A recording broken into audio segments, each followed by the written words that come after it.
مغرب سے NATO forces داخل ہو جائیں، مشرق سے بھارتی فورسز آ جائیں اور ہمارے ایٹمی دانت توڑ کر اور پھر ہمیں بھارت کے سامنے ڈال دیا جائے، نو ڈو ایز یو لائک. یہ ان کا نقشہ ہے. ہوگا کیا وہ اللہ جانتا ہے، ہوگا وہ جو اللہ چاہے.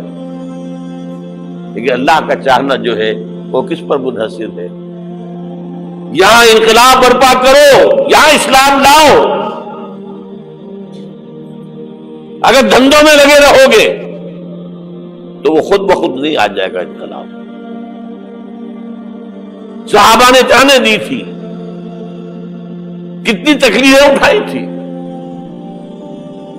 12 برس تک مکی دور کے اندر با نشہ درویشی در ساز و دمادم زن، جو پختہ شبی خدرا بر سلطنت جم سن. یوم طائف یاد ہے جو حضرت عائشہ فرماتی ہے کہ میں نے پوچھا تھا حضور سے کہ یوم احد سے زیادہ سختی بھی آپ پر کبھی آئی؟ یوم احد پر کیا ہوا تھا؟ تلوار کا وار پڑا تھا آپ کے چہرہ مبارک. یہ جو رخسار کی ہڈی ہے اس کے اندر وار گیا ہے. اوپر خود کی 2 کڑیاں تھیں، وہ اس میں گھس گئیں. 2 دندان مبارک شہید ہوئے. وہ خود کی کڑیاں ایک صحابی نے اپنے دانتوں سے پکڑ کے کھینچنے کی کوشش کی، دانت نکل گئے، وہ نہیں نکلی. کیا جتن کر کے نکالی گئی ہوگی تو خون کا فوارہ، اتنا خون گیا ہے کہ آپ بے ہوش ہو گئے، گر گئے. اور مشہور یہ ہو گیا کہ آپ کا انتقال ہو گیا، شہادت ہو گئی. یہ سیرت کبھی پڑھی ہے؟ حضرت عائشہ کے ہوش کا تو یہی دور تھا نا. یوم طائف میں جو آپ کیا تھی، بچی تھی، انہیں کیا پتا کیا ہو رہا ہے اس لوگ کے ساتھ. 3 دن تک حضور مکے کی گلیاں اور وہاں کے اوباش لوگ پتھراؤ کر گئے تھے اس امید میں کہ شاید وہاں کا کوئی سردار ایمان لے آئے. تو یہاں تو ابو طالب بھی فوت ہو گئے. یہی دنیا بھی سہارا تھا، خاندانی سہارا تھا ابو طالب کے ذریعے. اور گھر میں ایک دلجوئی کرنے والی رفیقہ حیات تھی، وہ بھی، ان کا بھی انتقال ہو گیا. آپ نے کہا یہ عام الحزن ہے. اب تو سب کو طے ہو گیا قریش کو کہ اب جیسے قتل کر دو.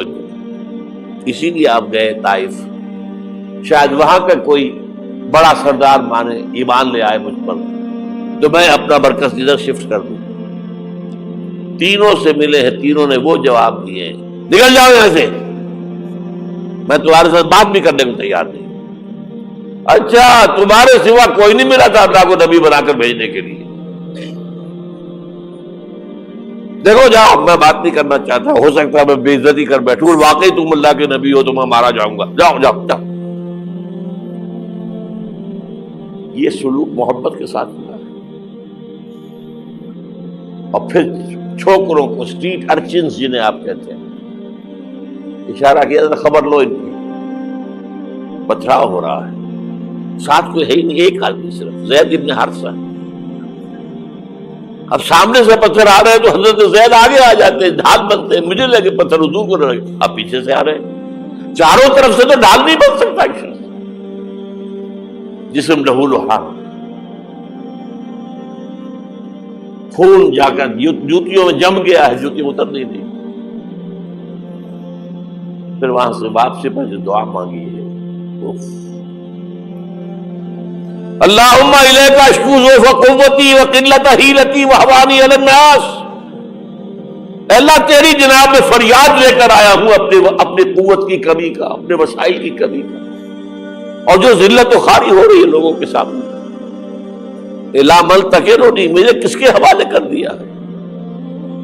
الا بعیدی یتجہمنی، یہ میرے اوپر ہجوم کر کے آ جائے، حملہ کرے. اور عدو من لگتا امرے، یہ دشمن کے حوالے میرا معاملہ کیا، جو چاہے کرتے وہ. لیکن پھر عبدیت غالب آتی ہے. ان لم یکن علی غضبک فلا ابالی. اللہ اگر تو ناراض نہیں ہے تو مجھے کوئی پرواہ نہیں.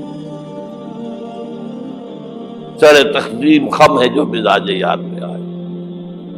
مجھے اندیشہ یہ ہے کہ تو ناراض تو نہیں ہوگی. یہ تکلیفیں جھیلی ہے. سینکڑوں صحابہ نے جانوں کا نذرانہ پیش کیا ہے. احزاب کی جنگ میں فاقوں پر فاقے ہو رہے تھے اور ان فاقوں کی حالت میں خندق کھودنے کا حکم ملا ہے. لوگوں کی کمریں دوہری ہو رہی ہیں. پتھر باندھے ہیں اپنے پیٹوں سے اپنے چادروں کے ساتھ کس کر قبر دوہری نہ ہو جائے. اور جب صحابہ کدالیں چلا رہے ہیں تو کیا کہہ رہے ہیں؟ نحن الذین بایعوا محمدا علی الجہاد ما بقینا ابدا اللہم لا عیش الا عیش الاخرہ. صحابہ کہتے تھے ہم وہ لوگ ہیں جنہوں نے محمد سے بیعت کی ہے کہ جہاد کرتے رہیں گے جب تک جان میں جان نکل جائے تو بات اور جان ہے. چاہے ابھی بھوک سے کمر دوڑی ہوئی جا رہی جان تو ہے. اور ایک دفعہ کہتے تھے اللہم لا عیش الا عیش الاخرہ، اے اللہ عیش زندگی تو آخرت کی زندگی ہے. اور حضور فرماتے تھے، حضور کے بیٹھے ہوئے نہیں تھے گاؤں تکیہ لگا کر، پتھر اٹھا اٹھا کر خندق میں سے لے جا کے باہر پھینک رہے تھے. جب صحابہ کہتے ہیں اللہم لا عیش الا عیش الاخرہ، حضور فرما رہے ہیں فاغفر الانصار والمہاجرہ، اے اللہ ان انصار اور مہاجرین کی مغفرت فرما دو. پھر حضور کی خدمت میں کچھ لوگ آئے، حضور اب یہ فاقہ ناقابل برداشت ہو گیا، دیکھیے ہم نے یہ پتھر باندھے ہوئے اپنے پیٹ کے ساتھ. حضور نے کرتا اٹھا کر دکھایا، وہاں 2 پتھر بندھے ہوئے. یہ ہے سیرت النبی. آپ کس چیز کو سیرت النبی سمجھتے ہیں؟ بہرحال اس موضوع پر میری ایک کتاب ہے منہج انقلاب نبوی. یہ انقلاب کیسے آیا تھا؟ اگر دل میں ذرا بھی آرزو پیدا ہو گئی ہو کہ اللہ قبول کر لے مجھے قبول کر لے اس کام کے لیے، تو وہ کتاب آپ کے لیے مست ہے. تیرے عشق نچایا، تیرے عشق نچایا، تیرے عشق نچایا کر کے تھیا تھیا. چھیتی بوڑی وے طبیبا نہیں تے میں مر گئیاں. چھیتی بوڑی وے طبیبا نہیں تے میں مر گئیاں. تیرے عشق نچایا کر کے تھیا تھیا.